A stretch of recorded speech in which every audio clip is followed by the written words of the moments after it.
if I'm running ads, stick with images, because images are far easier to create, and you'll get far more value out of the images you create than the time it takes you to create videos.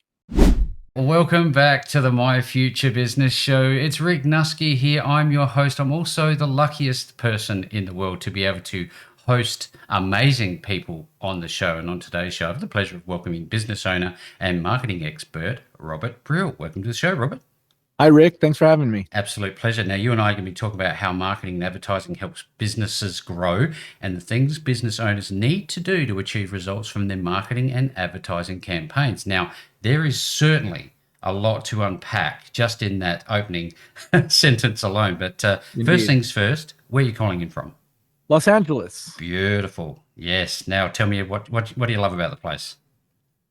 I think it's the best place in the world to live. It's got the weather's great, accessibility to the whole world through LAX, beach and snow and hiking and all the cool things. And it's the heart of the entertainment business. And there's lots of industry. And I've spent most of my career here, and I have great people. I think the best thing about Los Angeles is, family and friends are here. Yep. And that's the most important thing. So tell me, did you grow up there, or where did you grow up? Yeah, I grew up here in Los Angeles. Yep. And I lived in New York for a year and a half when I was, I think, 26 or 27, somewhere around there. Yep. Now, I tell you, there's obviously, when I went to LA, there's obviously the tourist destinations, but you go a little bit on the outskirts, the outer suburbs, and you find there's a whole different lifestyle. Tell us what you know about, I guess, the outer circle of LA. Yeah, look, I think it's just regular people doing big things. I think, in the neighborhood that we're in, it's really exciting because we just stumbled upon this neighborhood in the valley, and one of my neighbors just won a Grammy for Encanto. Oh, wow. Another one of my neighbors is a writing duo, and they have some shows on television. We have a woman who I think works in the aerospace business. People who are like senior executives at pretty darn big companies. Yep. And, it's just really interesting because there's nothing particularly exotic or luxurious about this neighborhood. It's a good neighborhood. Mm-hmm. It's fun. Yep. But the caliber of people here are just exceptional. They're all keeping themselves busy and doing really big things. So it's just really cool. We have a child, a 5-year-old boy, and you're busy. He has a lot of friends in the neighborhood, and that makes all the difference, in it. Now, in terms of there's some really great food options. There's a lot of good Mexican and then Central American food, and there's no shortage of good food to eat out here in the valley. Yeah, no, I remember going to the City of Angels, and I remember going through LAX, going back to that just briefly, how efficient it was. I don't know if that's changed, but I tell you what, when I came there, it was just a really good experience, flying in, and then before you know it, I was processed. We were picking up our hire car, driving from LA to San Francisco. Yeah.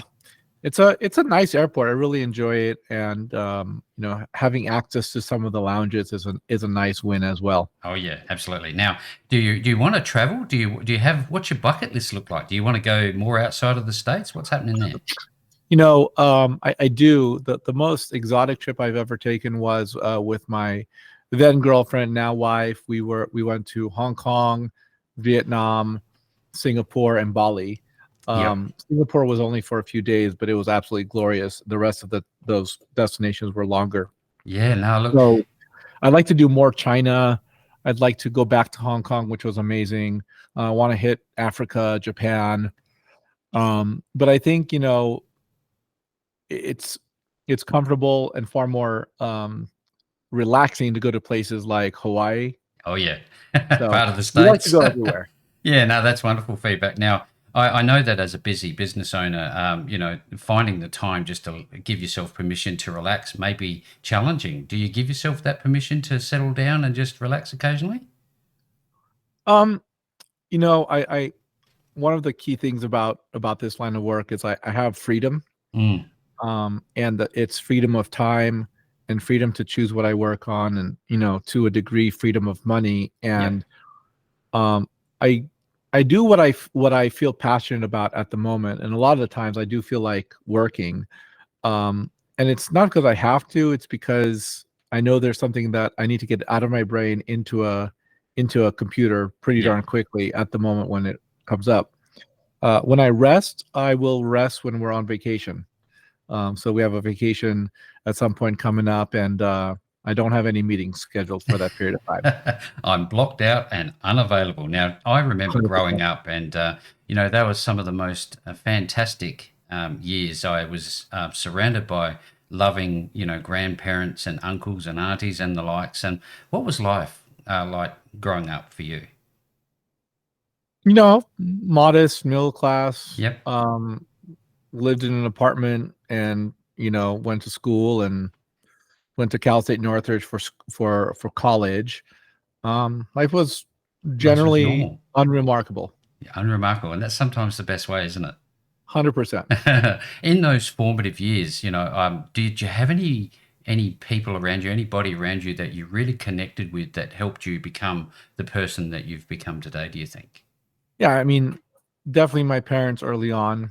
I learned work ethic and opportunity and grit from my parents. And in college, I made some really great friends that I'm still friends with today. That is in my circle of trusted peers and advisors. They're also doing big things Yeah. in their own right. So I really value the friends I made in college. Um, in fact, we just went to a wedding in Atlanta, and it was all of them plus like 10 or 15 other people who I hadn't seen for a long time. It just reminded me how big that group was and how valuable they are, and important to me in my life. Yeah, people come and go, don't they? They tend to drift in and out of your life, which is sometimes okay. Sometimes you'd want a little bit more of certain people and less of others. Now, tell me a little bit about your day. I know that we've touched a little bit about how you're doing something that you love. Therefore, you tend to work a lot more than anything else. But do you get up early? Tell us a little bit about how your day unfolds. Yeah, I'm typically waking up around anywhere between 7:30 and 8, especially when I have earlier meetings. But I like to get more creative work done in the morning, and then more rote, monotonous work done in the afternoon, excluding podcast interviews because we're recording this now. But I like to have a good mixture of different types of work during the day. But there's a certain sort of work that I do routinely, and a lot of that is trying to look for PR Yep. opportunities, looking at search engine optimization, meeting with the team, and a lot of that happens at the beginning of the day. You talked about earlier that you've got a young family, and Yeah, I always think about young families and my own families and how that moment in time happened when I met my first child. For the very yeah, first moment, I suddenly realized I had a true purpose. What's yeah. your true purpose? Did it give you true purpose? What is it for you? It definitely realigned my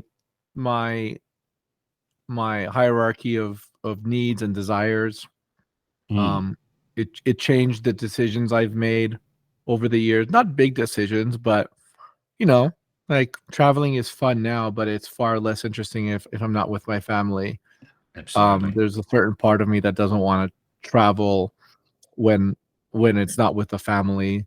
But at the end of the day, like it's just uh, uh, you know, it does add a lot of meaning. It does add a lot of purpose, and the goal for me is relatively simple. I want to go to 40 Dodgers games a year with my wife and my child.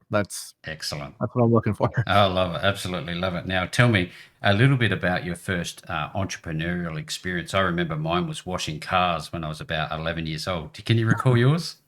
Yeah, I mean, I've had a few, but I think in high school at one point I was trying to sell.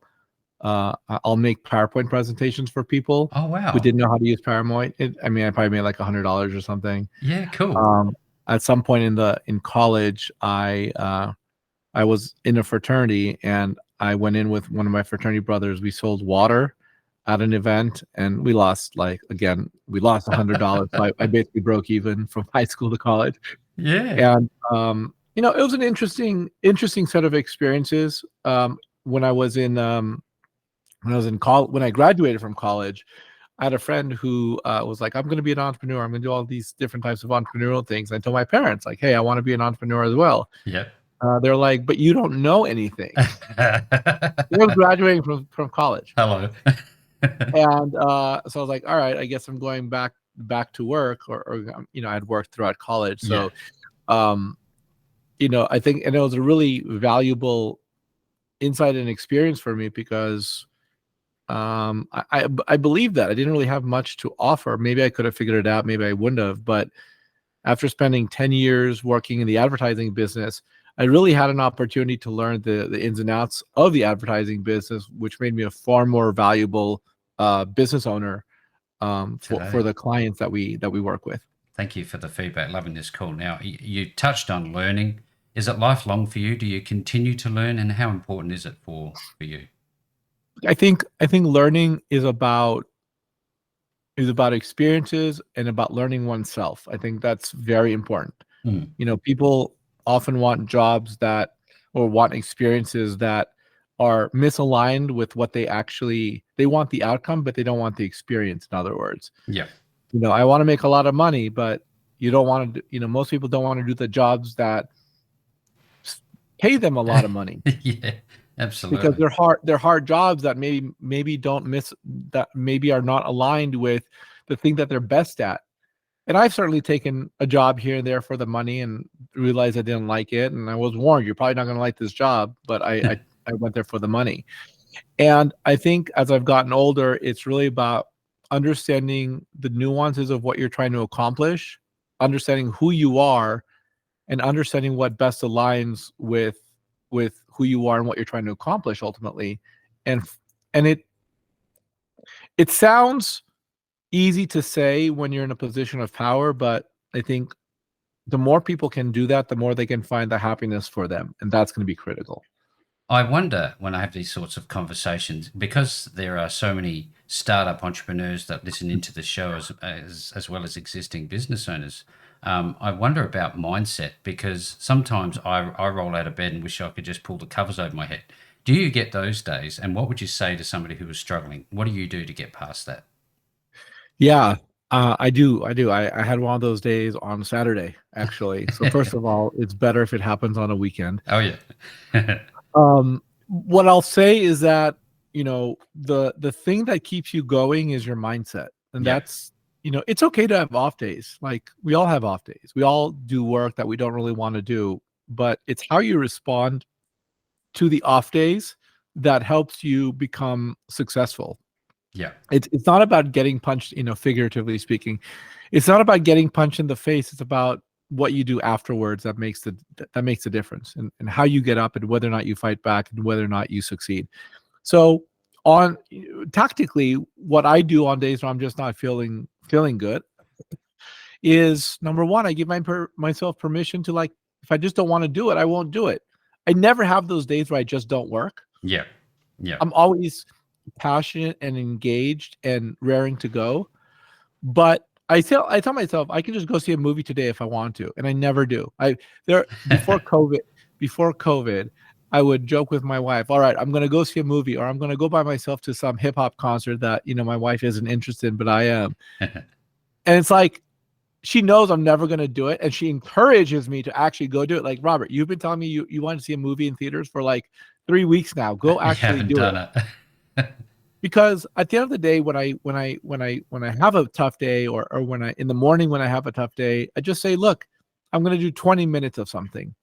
I'm going to do whatever I want to do that pushes the ball forward, that I can chunk out and say, look, I'm going to do 20 minutes of PR work and to try to get quotes in the press or something. And after that, I'll just do something else.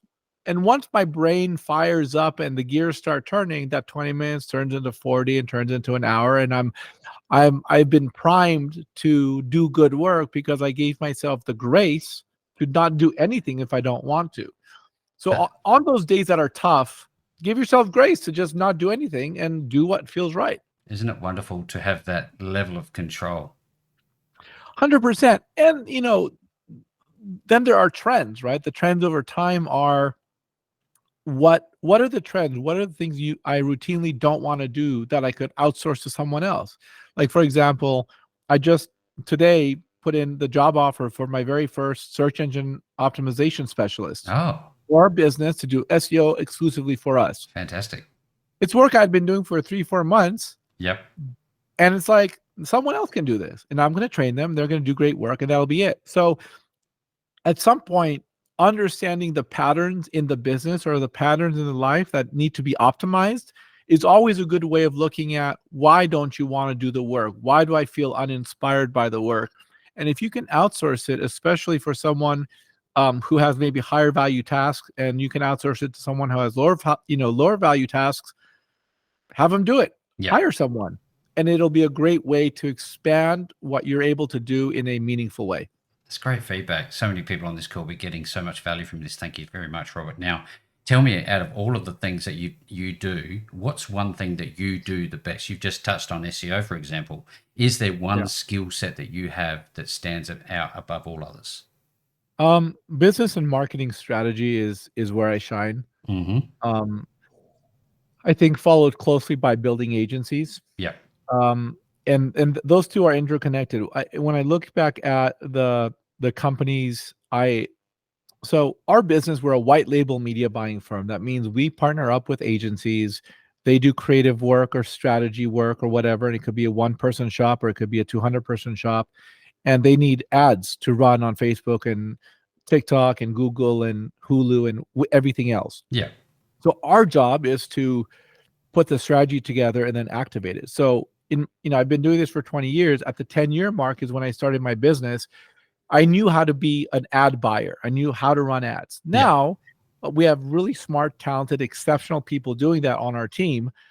Now, my job is to set the strategy and help businesses grow at the macro level, at the highest levels. And so when I look back at where I find my biggest levels of joy, it's from building agencies.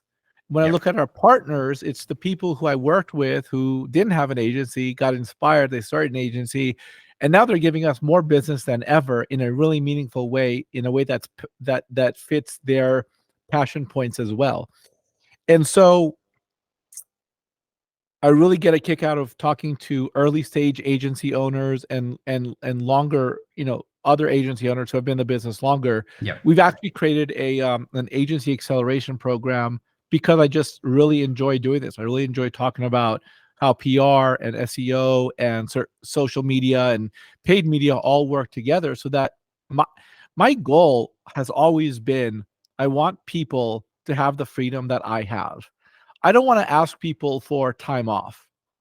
And we're very Yes. free with time off, right? Like it's very rare that I don't think we've ever said, no, you can't have time off. It's always just a matter of like, look, you have a family, you want to spend a few hours with your child. Sure. You want to pick them up from school. Absolutely. You just do the right work. And I want people who have been in the sales business for 20 years or who are 23 and just starting out. I want them to have access to the knowledge and insights that I have so Yep. they can grow their businesses and be as free as I am. I love the fact that you have a people first attitude. At the end of the day, it's almost as if the results of your campaigns and for your clients is a byproduct of the relationships that you're having with them. Tell us a little bit about the importance of relationships.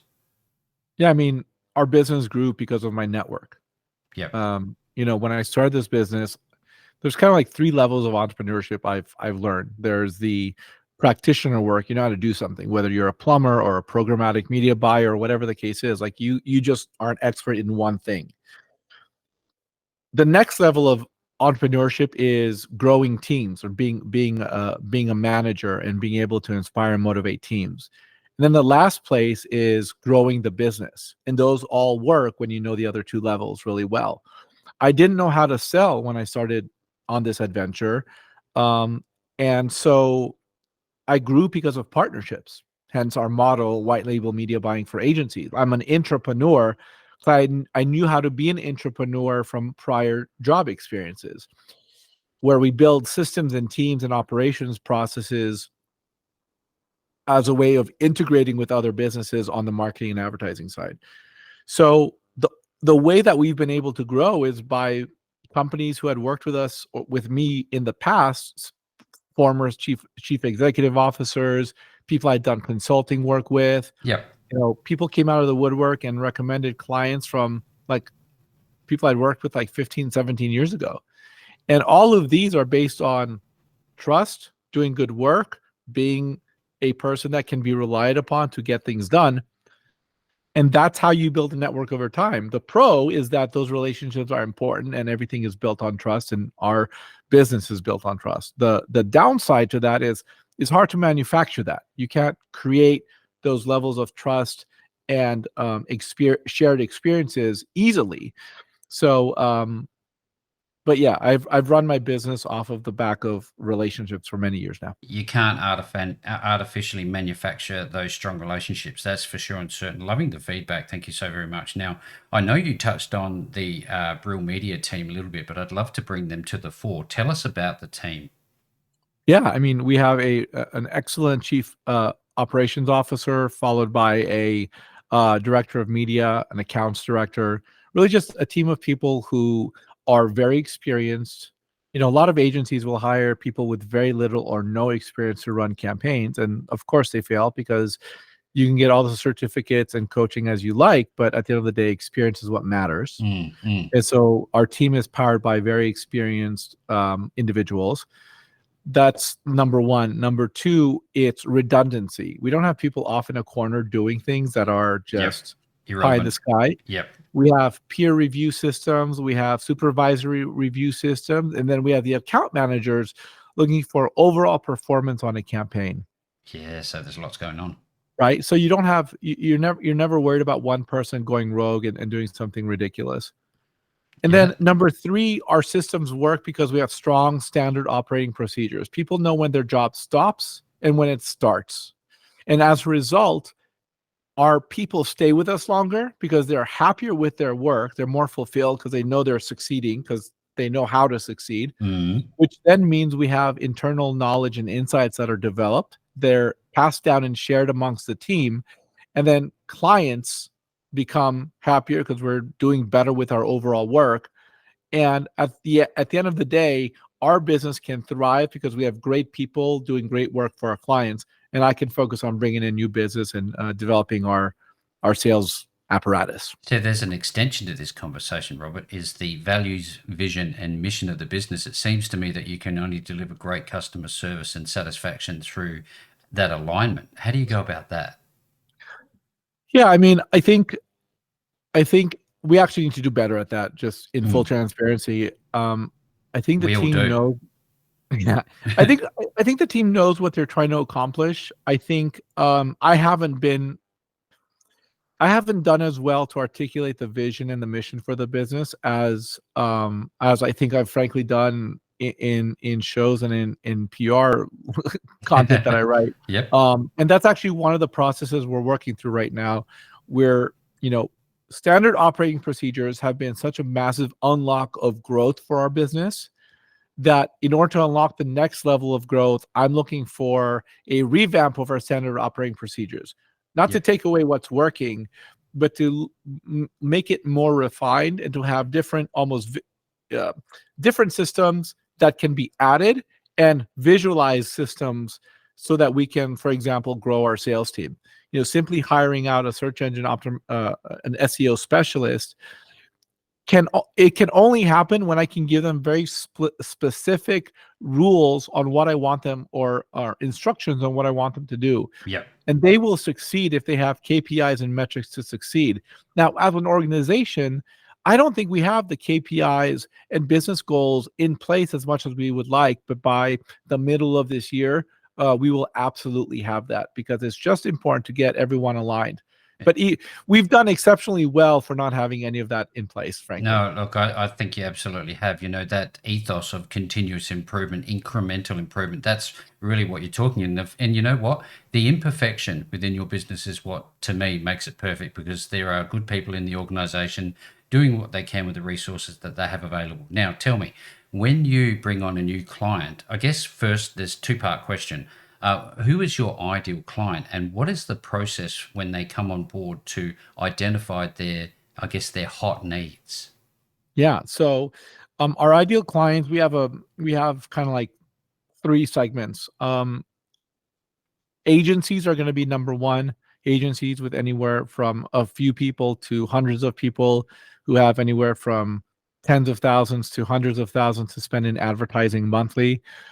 Typically, they're going to be creative shops or strategy firms or social media marketing companies that know, or even Amazon marketers, any company that understands the value of paid media, but knows how hard it is, but also knows that they can earn money on top of it if they have the right partner. That's ideal for us. We also work with businesses, and Mm. we will generally come across smaller businesses. So on the low end, $1,500 a month in advertising, Yeah. in advertising spend. And then we have our agency accelerator program, which is going to be anyone who's ever done sales of any capacity that wants to get into the agency world, certainly inclusive of people who've sold marketing and advertising services. Yeah. I get a lot of those people that I'm connected with that just don't want to deal with the rigmarole of corporate life anymore and want to do their own thing, but just can't make that leap from having a lot of knowledge but not having an agency to actually creating the freedom for themselves that they're looking for. And it's also for people out of college, or any younger entrepreneurs who are just passionate about agency life and want to get into this world. And when agencies work with us, whether it's agencies or businesses, most people come to us and have a call with me. Yeah. And on that call, we have a conversation about their needs, what they're looking to accomplish, their financial goals, etc., the types of clients they're running, and usually that turns into a proposal request. And our team puts together a proposal, and we set it up so that things can contracts can be signed, and we can get right on to Get do the onto it. work. Yep. And every client who's running advertising with us gets a senior account manager, someone who's an advocate for their business. But it all starts with a sales call with us, so we can assess how we can help you and whether our services are what you need. There's plenty of times when we talk to mostly newer agencies or newer businesses where we say, look, you're not even in a position to advertise. You should actually not advertise because it's not the way you should spend your money. And then At the we'll moment. refer them to partners or give them strategies that they can deploy that will be actually more beneficial for them. Again, great feedback. Now, I'm wondering, when you do engage somebody in that contract signed and you have a working commercial agreement with that business, that new agency, whoever it is, tell me what will make marketing and advertising effective with that particular client? What are the KPIs? Is it time? Is it return on investment? What is it? Well, there's different KPIs. There's KPIs for the agency, Yep. and there's KPIs for their clients. Got it. So let's talk about the agency. The KPIs for the agency have to be some sort of revenue number, some sort of time savings, and some sort of ability to create tighter client or closer client relationships. Those are the key value drivers for our business for agencies. You can make money while not having to hire $1 million a year team to earn that money. So there's zero revenue costs to earn money, and you can package up the services you do the best that are in your zone of genius with media buying. So the agency's clients there's a closer relationship between the agency and their client because they offer now more services. Right. For the advertiser, typically we're looking at, the way we drive success for the end advertiser, which is always a must, is you start with a strategy. Who do you want to reach? What is the value proposition for their end customer? Yep. What are the economics? Like, how much are customers spending? What is your customer acquisition cost? What is the transformative value that the business brings to the customer? How do we identify the intricacies of the customer so we know when we're talking to them? And then look at past marketing efforts. What have you done well? What don't you have well? And we look at things like assets available. Do you have videos? Do you have images? Where are you with all this, with this rigmarole here? And then pair all that information with our knowledge of driving success on a campaign. Like, for example, in 2024, 45% of all digital advertising dollars will be delivered on Meta and Google. So chances are you're going to run ads on Meta and Google. Mm. How do they work together? Because, by the way, one of the early mistakes a lot of advertisers make is they think Meta needs to compete with Google for ad dollars. They need to work together Yeah. to grow a business. They're the instrument in an orchestra that creates the symphony. So it's about educating clients on what works and what doesn't. Another thing to understand is like the trend in advertising right now is that platforms are going black box. The targeting mechanisms inside platforms like Google and Meta are becoming less and less effective. What is becoming far more effective is algorithmic targeting. So on Meta, that means broad targeting, age, gender, and location, and not Yeah. doing keyword or interest lookalike or remarketing. On Google, there's Performance Max, which is kind of a similar thing where ads run on a number of places, including on Gmail. Now, just a caveat before anyone listening to this comes after me for that last comment. Very granular keyword targeting still works exceptionally well. So I'm not saying that doesn't work. Yeah. Yeah. But even the way the ads are created, you're creating 15 different headlines and 4 descriptions that get dynamically inserted together in custom combinations that Google thinks is going to drive performance. So we're seeing this trend towards a lot more of algorithmic decisioning and less granularity in targeting, but the results are becoming far better, and that's the right way to grow ad accounts. Yeah, great feedback. When you said algorithmic, I always think about machine learning. Therefore, I always think about AI. Yeah.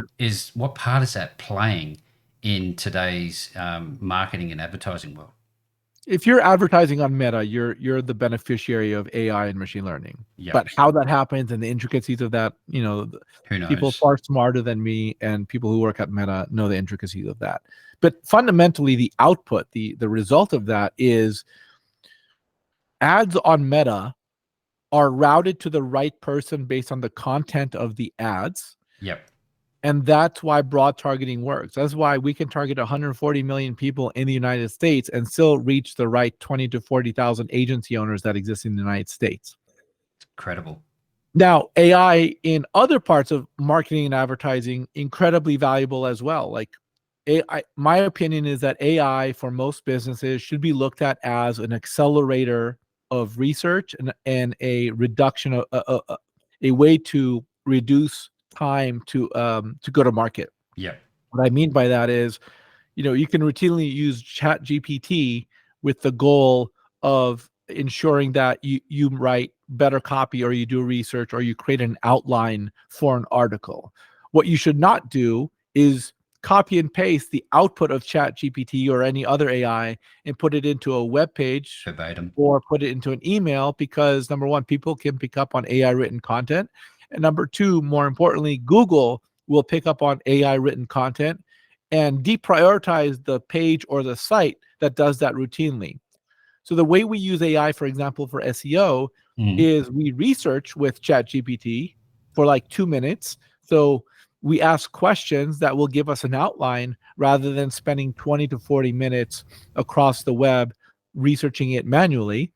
And then we create an outline of content and then manually write our own ideas that are based off of a general outline that ChatGPT spit out.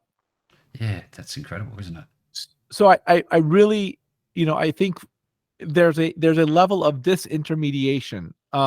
Companies could rely on money and cachet to grow businesses, because if you have more money, you can hire more talented people. Of course. But that gets disintermediated. Any person of average intelligence can utilize Chat GPT to do the same thing that 2 years ago it would have taken 3 people to do that are highly paid. And you can Yes. create that output and compete with the largest brands in the world in a way that is meaningful to drive success for your business. There you go. There is a spot for it, absolutely. But at the end of the day, it seems to me that you're suggesting you're going to need that human touch. You're going to need that, overseeing process when you're considering the use of that sort of technology. Now, when I think about platforms, which we've touched briefly on, I also think about formats of promotions. Is there a preferred option Meaning, is audio working better than video at the moment, or should it be a combination? How do you know? So I'm an advocate for video first where it's accessible. Yeah, So the challenge with video is it's hard, it's multidimensional, and it takes a lot of time. Um, so if I so there's different places where my advocacy goes in terms of this question. If I'm running ads, stick with images because images are far easier to create and you'll get far more value out of the images you create than the time it takes you to create videos. You can create 10 or 20 or 100 different images in the time it might take you to create like 3 videos. So yes, focus on volume of images that meet your minimum level of quality. That minimum level of quality can be sufficiently high, but focus on volume as long as the quality is there. For social content, however, I think video is the way to go. And the reason for that is it's so easy now to create content with a camera, an iPhone, and push it directly into your computer or just edit it directly in the iPhone. So it's far easier to be a talking head saying interesting things that will capture people's attention for social media. yeah, The reason why social media is better for video also is because you're not putting you're not amplifying it with paid media until you find your best videos. So, when you post on TikTok, because our primary platform is TikTok, even though we're B2B, yeah, yeah. we post on TikTok and then amplify to LinkedIn, X, YouTube, Facebook, Instagram. We focus on TikTok because it's the place where people go to consume content and we can be in their primetime programming whenever they view content. So when I create content for TikTok, 97% of them will do very low view count, but the small 3% that do very far more view count, those are the ones that have the potential to be amplified with advertising Ah, I to our love it. audience. Yeah, So that's fantastic. a way of curating your best content easily and over time as you get better at it. So if you're in a hurry, create images. If you Images have first. time, Yep. and use those images because they do really well on like meta advertising, for example, and certainly banner ads. And if you have time on social media, a year or two to create content every day, focus on video. Yeah, there's so many things that we could discuss, and coming to the pointy end of the call, I know that it must be very rewarding to see the smiles on people's faces, on your clients' faces. How does it make you feel when you get results for your clients? It feels great. But I will say that our I'm not in those conversations because it's our team doing that. Right. It's a reflection of the team and the systems we've built and the passion and engagement of our team. I mean, the excitement for me is when business owners are getting more revenue and they're happy with the results from the overall business relationship.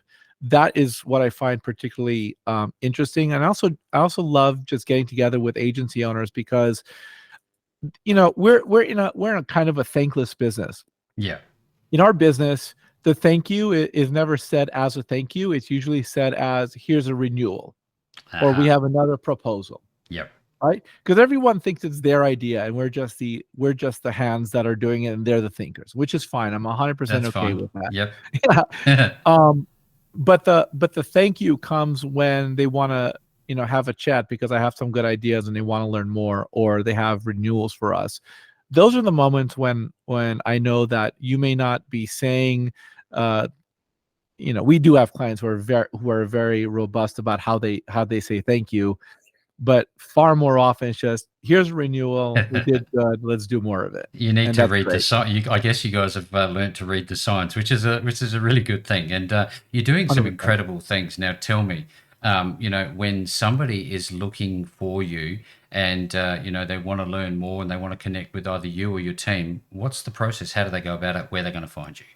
Yeah, so my email is robert@brillmedia.co. Our website is brillmedia.co, B as in boy, RILL media.co. There's a start now button. You can set a time to talk with me and we'll have a strategy conversation. That's the best way to get in touch. Yeah, absolutely. Thank you for the feedback. Now, anybody who's listening to today's call, you can probably tell already, despite how much you may not know about this sort of work, that this bucket goes deep. There's a lot more to understand. But if you're excited about what you've heard and you want to reach out, I'll be making sure that the links back to Brill Media are available below this post. No matter where you see it, you're going to get those links back to Robert and his wonderful team. With that all being said, Robert, great call. Thank you so very much for joining me on the show today. Thanks, Rick.